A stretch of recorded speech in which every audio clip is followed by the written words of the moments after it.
All right, so today I'm gonna be taking out the back seats back here out of the Jeep. As you can see, there's barely enough space to put a couple chairs. You only got a few inches back here, and not a lot of trunk space. I also ride around with a dog a lot, so having these seats out is gonna give a lot more space for him to move around and for some storage. So first thing, you wanna get the window out of the way.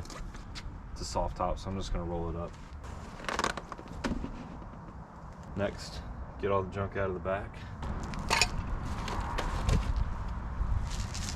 All right, the next thing, you gotta pull out the headrest. It's kind of tight fit if you got them all the way down, but got a button here and here.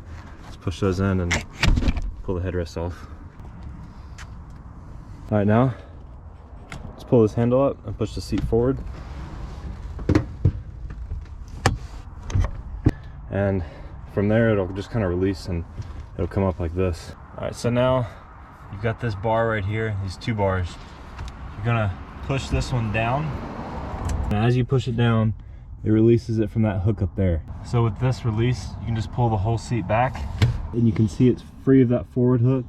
You just got this back one. So now once you got the front hook free, the seat's just gonna be kind of free like this. Reach into the bottom, pull it loose from the bottom hooks.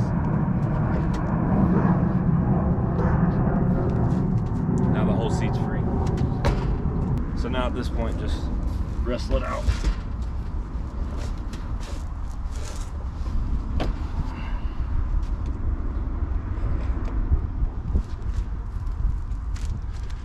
And then just go put it in your living room and you have a new couch. And then here you are with no seat. Now you can see how dirty it really is, but you got a ton of extra space.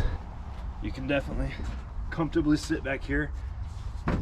Probably not sleep, but plenty of room in the back of your Jeep now.